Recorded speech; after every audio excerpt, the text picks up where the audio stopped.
Namaste. Let's go live on a Sunday morning bicycle live stream. It's almost 7 a.m. It's a very pleasant 24 degrees.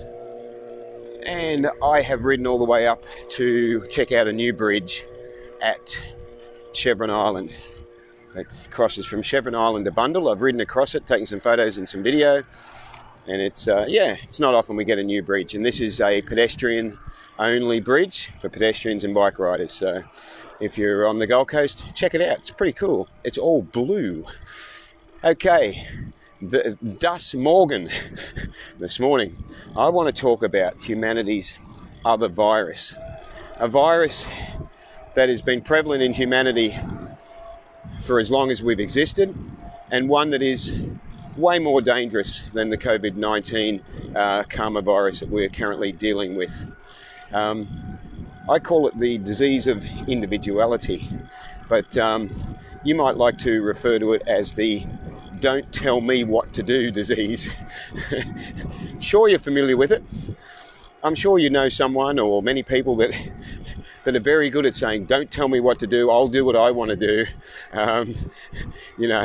And sure we all know people that get quite resistant to heartfelt advice that may help them in their life. People that get quite resistant to any challenge on their supposed authority. We've all been in arguments with people like this. Perhaps we are a person like that ourselves, because this is a prevalent disease of individuality that sadly permeates us all to some degree. So when I was young, one of the things that I observed, and this is one of the things that came up in a healing session last weekend, is the nonsensicality, is that a word? Let's run with it. What I observed was I was born into a world of argument, a world of conflict, of chaos, of everyone having their own opinion on what is the best way to do things, and getting into arguments or fights or wars with opposing opinions. As a child, I looked at this, and in fact, I revisited some of these thoughts and memories last weekend during a healing session. And as a child, I looked at this and thought, this is so silly, this is so dumb, this is so illogical. There is no sense in the arguing and the bickering, and it's very, very sad because of the end result that it has. With our relationships with our family members. Robert says, good morning, Harry. Good morning, Robert. Thank you for watching. I think people are scared of change. We've all been guilty of this. Yes, we are very resistant to change. We will accept change from ourselves when we've decided it's the right thing to do, but we are so resistant to people telling us what to do. Now, this disease of individuality, of course, comes from our false ego. And there's a saying, divide and conquer. And what this means is that we can, let's just see if we can get across here, all right? Yep. We can very easily fall into the trap from a young age of believing that we are individuals. And it's understandable because our parents, our guardians, instill in us an us and them mentality. We are a member of a particular family, and we are separate to our neighbours and our friends, and there's a whole conditioning that happens from a very young age, and there's no one to blame for this. It's just the way that society has operated for so long that it seems normal. But of course it's not normal, because we're not actually individuals. We do have the ability to think on our own, of course, and to suffer the emotional consequences of some very radical thoughts. And we do operate autonomously. However, it's very, very important that we realize that we are part of a collective. We are part of a universal energy. Now, we are always individual spirit souls with individual responsibility and individual karma coming from the decisions we make. But when we start to live our life in a way that prioritizes that, and to the expense of other living beings, what we end up with is society the way we have it today, which is, I've spoken about this many times, especially recently, a selfishness that has increased dramatically in modern times, to the point where it's a selfishness that's like a religion. It's almost like a religion. It's like it's a movement. It's a, you know, if it feels good, do it sort of thing. It lacks wisdom. It lacks responsibility. It lacks accountability, because it's all about instant gratification. And this is all coming from the wrong understanding of our purpose here, and the wrong understanding of who we are, thinking that we are this body and we've got to keep it happy. You know, we've got to find pleasure for it. And so we end up in this very selfish state, fighting, arguing, saying, no, I want to do it this way. There was a song that came out in the 80s by one of my favourite rock groups, Asia, and it said, I'll do what I want to, and I'll do what I want in my own time. And I think that sums it up.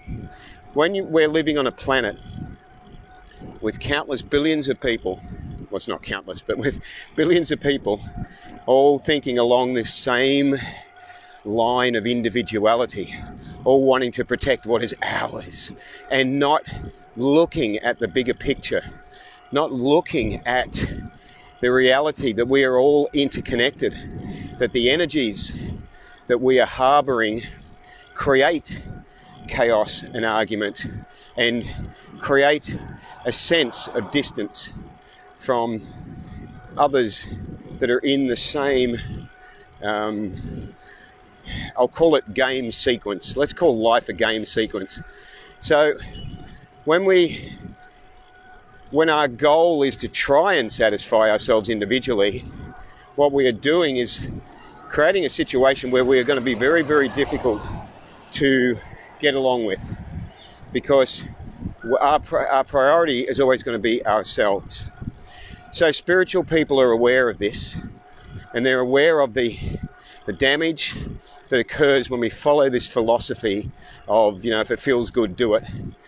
And so a person on a spiritual path is looking holistically at our connection with each other, with unseen realms, with Mother Nature, with all living beings, and is working holistically to make sure that's a healthy connection on all levels.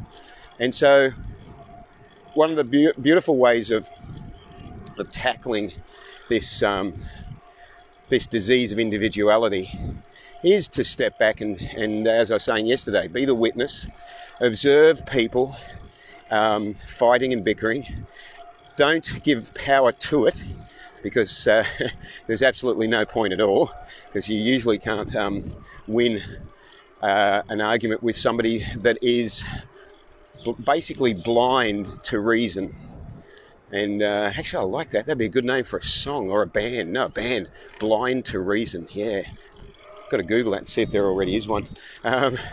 So, you know, it's pointless trying to argue with someone that is blind to reason, because they are just so caught up in the game sequence of believing that they have to look after themselves first, that everything else is of no interest to them. And it's so my advice in dealing with this disease of individuality, which again is something we're going to see tested, I guess, with the whole karma virus situation, is whether or not people can work cohesively And we are seeing examples of that. I'm seeing some really beautiful, actually, I will say quite positively, I'm seeing some beautiful examples of support, community support, individual support, suggestions of support coming through. And I think it's just magnificent. So there is hope and possibility, as long as we realise that when we're stuck in this disease of individuality, that it's always going to be resulting in a conflict situation. We need to see that we are not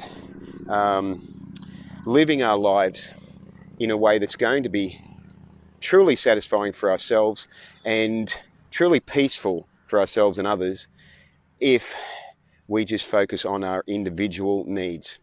So now, at this time with the karma virus, we have to be very responsible in understanding the implications of our actions, and we can see more clearly how this affects other people, or how other people react to it. It doesn't affect other people; it's how people react to it. And so I hope that gives you some food for thought. That in order to reduce arguments, disagreements, we need to not get caught up in having to be right, having to prove ourselves. Just watch people as they argue with you and they say, you know, it's got to be done this way and all the rest. And look, use one of the techniques that I've used for years, which is an argument disempowering technique, which is to agree with them. The quickest way to end an argument is to agree with someone. And somebody say, no, we should do this. Yeah, okay, fine, let's do it. And I've used it for a hell of a long time.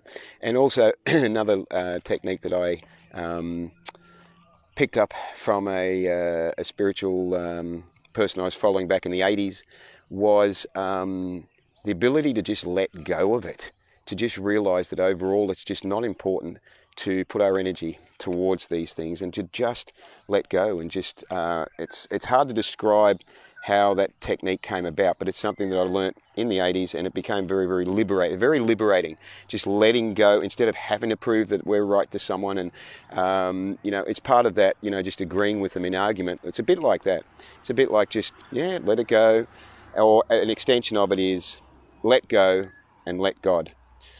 If you can do that, then you connect back with the inner peace. And this is a bit of the theme that I was talking about yesterday. So it's a peaceful weekend theme. So I'll leave you with that.